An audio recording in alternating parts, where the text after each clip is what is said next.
Hello बच्चों, success point की नई वीडियो में आप सभी का स्वागत है। बच्चों, हम जानते हैं कि हम बहुत दिनों से आपसे मिले नहीं हैं। बहुत दिनों के बाद आज लेकर आपके पास लेकर आए हैं क्लास 10th मैथमेटिक्स का थ्योरी पार्ट पूरा कंप्लीट करा चुके थे और आज के वीडियो में हम देखेंगे 1.1 यानी कि एनसीईआरटी किताब का एनसीईआरटी बुक में जो 1.1 है उसमें कौन कौन सा क्वेश्चन दिया हुआ है उसके बारे में आज हम देखेंगे। यानी कि उसके बारे में जो जो बेसिक सा कंसेप्ट होता है उसको आज हम देखेंगे। हम देखते हैं कि 1.1 में पहला क्वेश्चन ही दिया गया है, करा कि दो संख्या दी हुई है और दो संख्या को बोला हमको एचसीएफ निकालने के लिए, और वो भी यूक्लिड विभाजन एल्गोरिथम से। हम इससे पहले थ्योरी वाले क्लास में आपको यूक्लिड विभाजन के बारे में पूरा डिटेल से बता चुके थे कि यूक्लिड विभाजन एल्गोरिथम होता क्या है। ऐसे में अगर देखा जाए तो होता कुछ खास नहीं है। अगर एक नंबर क्वेश्चन देखा जाए, एक नंबर क्वेश्चन में दिया हुआ है कि 135 और 225 का मोशो हमको यूक्लिड विभाजन एल्गोरिथम से निकालना है। तो हम जानते हैं कि यूक्लिड विभाजन एल्गोरिथम क्या होता है। जो हम बचपन से मोशो निकालते आ रहे हैं वही मोशो होता है, बस यहाँ पर एक नया नियम आ जाता है, उसको हम बाद में देखेंगे क्या है वो नियम। तो हम सबसे पहले देख लेते हैं कि 135 है और 225 है।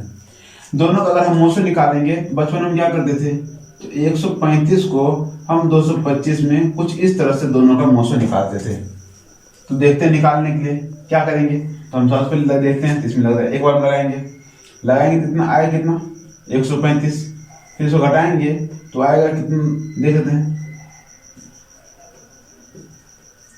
शेष बचा 90।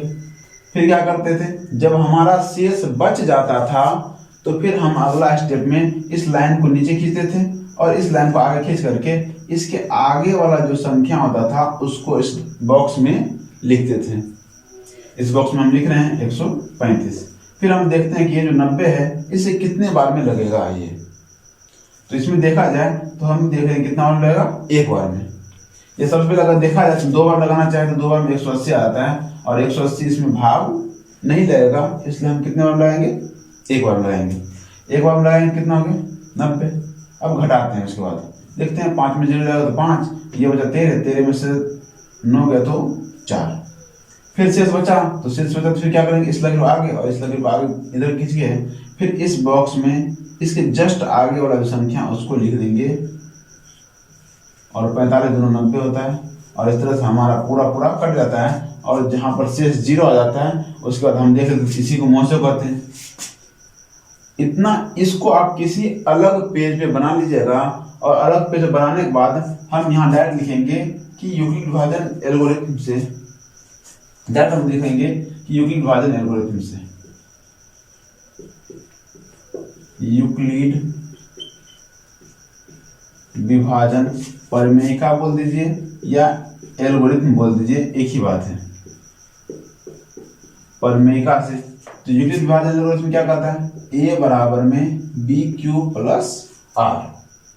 इसमें a क्या होता है, तो ये हम बताए थे, ये होता है a और इसको हम b बोलते हैं और इसको क्या बोलते हैं q, और जो हमको शेष बचता है नीचे में इसको हम क्या बोल देते हैं r। तो यहाँ पर अगर a की बात करेंगे तो क्या लिखेंगे 225, बराबर में b की बात करेंगे तो b कितना है 135, गुना हम q की बात करेंगे तो 1 प्लस में r क्या आ गया 90, शेष अभी 90। दूसरा स्टेप क्या करेंगे, तो दूसरा स्टेप क्या करते हैं, जो हमारा b होता है वो अगले स्टेप में a की जगह पर आ जाता है। नहीं तो यहाँ पर हम देखेंगे, ये जब हम पूरा स्टेप पूरा पूर्ण कर लिए हैं तो इसके अगले स्टेप में क्या है, तो इसको हम क्या मान लेंगे a। अब ये a है तो ये क्या हो जाएगा b और ये होगा q और ये शेष है, इसको हम क्या बोल देंगे r। तो अगले स्टेप लिखेंगे 135 जो होगा, उसके बाद आप क्या लिखेंगे, तो b ये है 90, तो 90 और गुना में q की जगह पर 1 और प्लस में शेष कितना हो गया 45। फिर अगले स्टेप में ये b है तो अगला स्टेप में क्या बन जाएगा, a बन जाएगा। तो 90 को हम कैसे लिखेंगे, तो 90 का जस्ट ये 90 यहाँ पर है तो ये हो गया b, ये हो गया q, देखो 45 गुना में 2 और प्लस में शेष कुछ नहीं तो क्या है 0। और जहां पर हम देखते हैं शेष 0 हो जाता है, उसी जगह पर जहां पर शेष 0 हो गया शेष अगर 0 हुआ तो वहां पर जो b का मान होता है उसी को हम क्या बोलते हैं, मोसो। हम यहाँ देख रहे हैं शेष यहाँ 0 हो गया और b की जगह कितना है, 45 है, तो इसलिए हम क्या बोलेंगे कि 135 और 225 का मोसो क्या कर देंगे, इसको मोसो जगह वो कितना हो जाएगा, 45, और यही हमारा क्या हो जाएगा, आंसर हो जाएगा। अगर इसमें कहीं किसी तरह इसको आपको कहीं साइड में बनाना है, कोई जरूरी नहीं है आपको पेपर के बीच में बनाना है, ठीक है। इसको कहीं बाहर बना लीजिए, उसके बाद उसको देख देख के यहाँ पर आप इस तरह से बना सकते हैं। अगर आप ऐसे डायरेक्ट बनाने आता है तो आप डायरेक्ट बना सकते हैं, उसमें कोई प्रॉब्लम नहीं है, ठीक है। आप इसको बाहर बना लीजिए कहीं पर, या तो आप इसको डायरेक्ट अगर बनाने आ रहा है तो आप डायरेक्ट बना के आंसर लिख सकते हैं। जहाँ पर आर का मान 0 हो जाता है तो आर का मान अगर 0 हो गया तो जहाँ पर बी, इस बी को हम क्या बोलते हैं, उसका मोसो आ जाता है, ठीक है। यहाँ तक स्क्रीनशॉट लेना चाहते हैं आप ले सकते हैं। उसके बाद इसके बाद देखते हैं दूसरा क्वेश्चन क्या है। दूसरा क्वेश्चन दिया है 196 और 38 220। तो डायरेक्ट इसमें हम क्या करेंगे, लिखेंगे यूक्लिड विभाजन एल्गोरिथम से। यूक्लिड विभाजन परमेयिका बोल दो या एल्गोरिथम बोल दो, एक ही बात है। परमेयिका से क्या होता है, ए बराबर में बी क्यू प्लस आर, और इसमें ए जो होता है बराबर का अंक मानेंगे। वही सेम बात इसमें भी करेंगे कि कहीं अलग में लिख देंगे 38 220 और हम लगाएंगे क्या, 196 से का मोसो निकालना शुरू करेंगे। और यदि हम देख रहे हैं कि ये ज्यादा बड़ा है तो हम सबसे पहले एक काम करेंगे, भाग दे देंगे। भाग देने के बाद हमको मान लीजिए भाग की तरह बनाएंगे, अगर शेष बचा तब उसका हम मोसो निकालेंगे। तो पहले हम भाग देते हैं, तो यहाँ पे देख रहे कितना है, पहले 2 अंक लगाते हैं।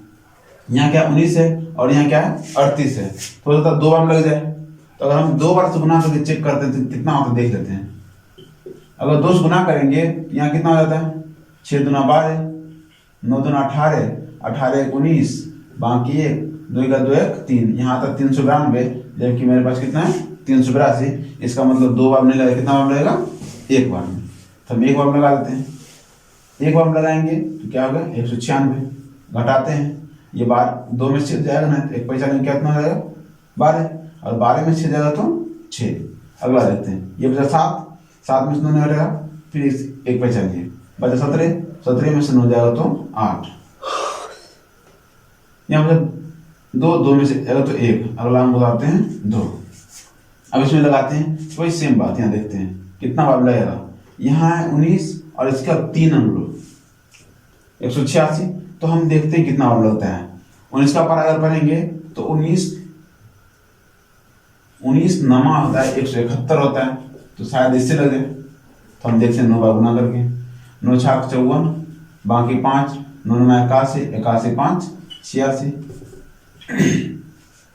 बाकी 8, 9 का 9 9 8 17, कितना है 1764, इसमें लग जाएगा। हम 9 बार लगाते हैं यहाँ पर 1764, हटाते हैं,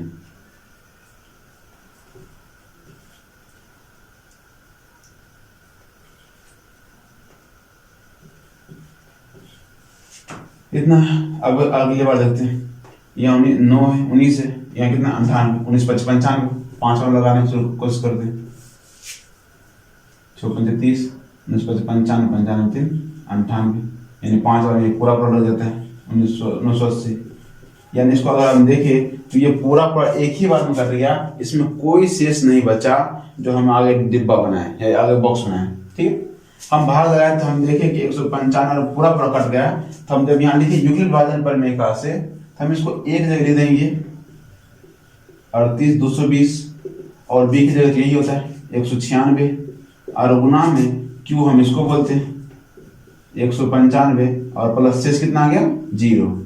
अगर शेष फल 0 आ जाता है तो हम जानते हैं कि जो b के जगह पर होता है उसी को हम क्या बोलते हैं, दोनों का मोसो।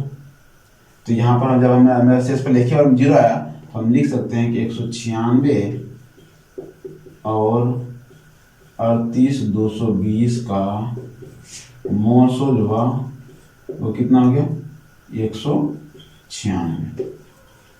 ये आपका दूसरा क्वेश्चन है, दूसरा क्वेश्चन।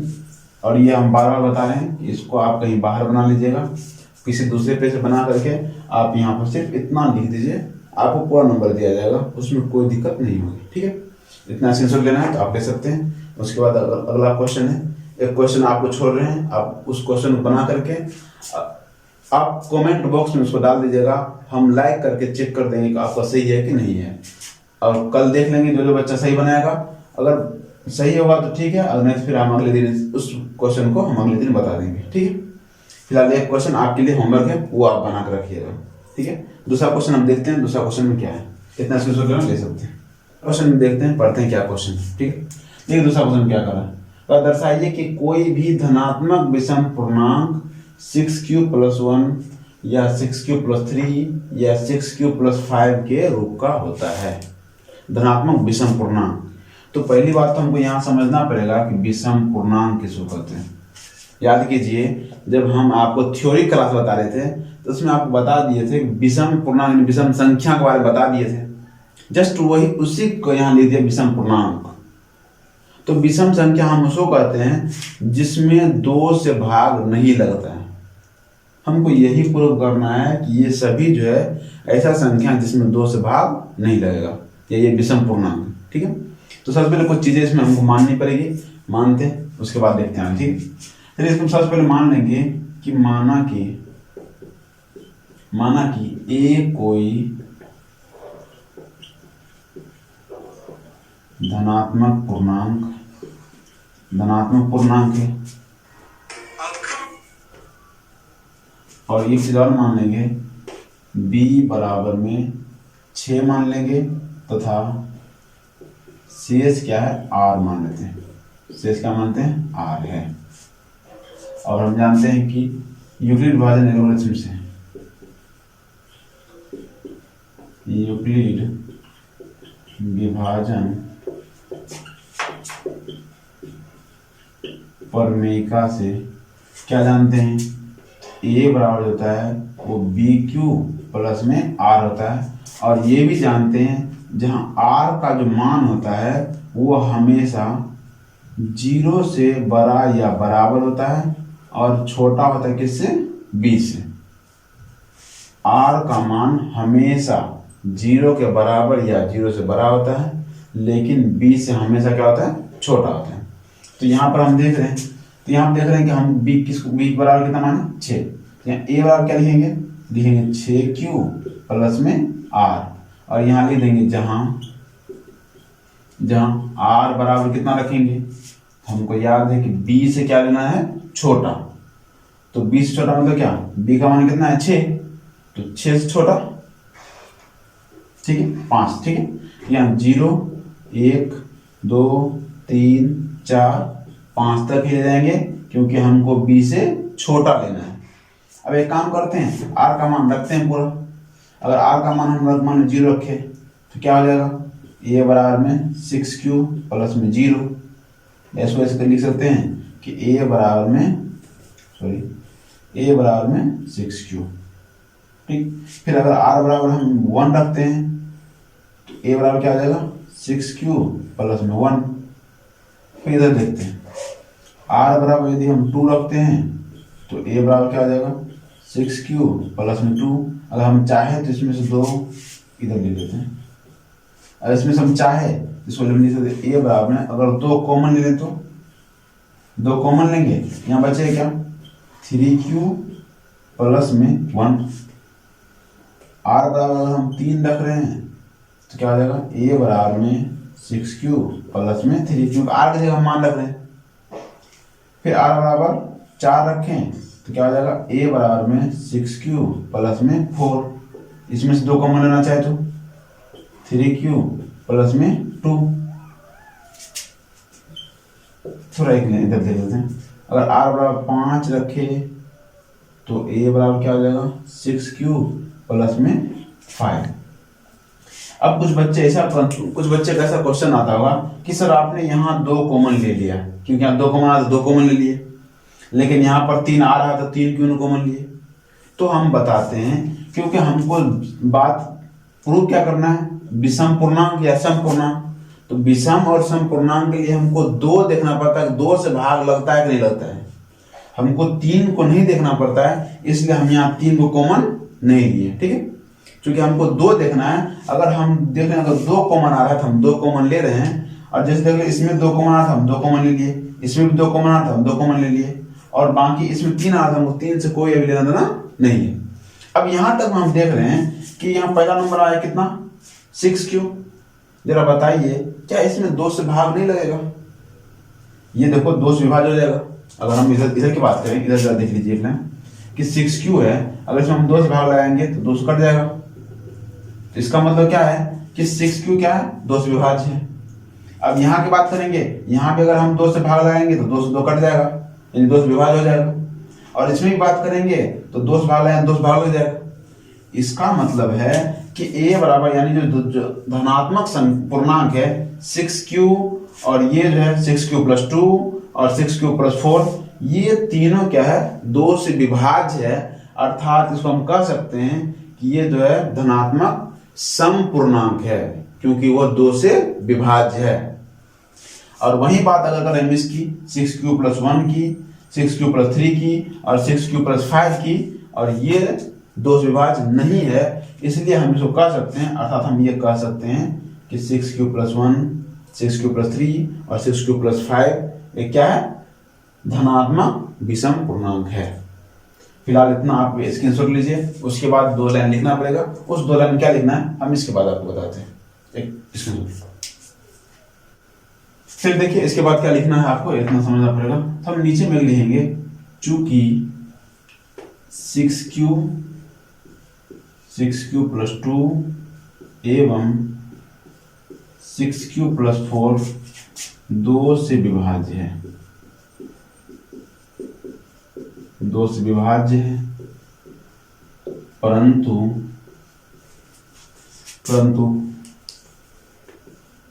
6Q + 1, 6Q + 3 एवं 6Q + 5 2 से विभाज्य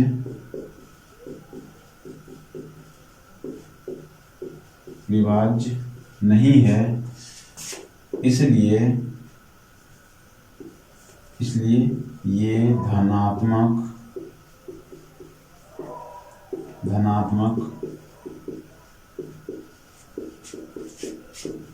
विषम पूर्णांक है। ठीक है, इतना लिख दीजिए, आपका ये पूरा कंप्लीट हो गया। और ज्यादातर इसमें क्या होता है कि ये जो क्वेश्चन है ना, इसमें ऐसे पूरा पूछता नहीं है, ज्यादातर ये ऑब्जेक्टिव में ही पूछता है कि निम्नलिखित में से कौन सा धनात्मक विषम पूर्णांक है या धनात्मक सम पूर्णांक है।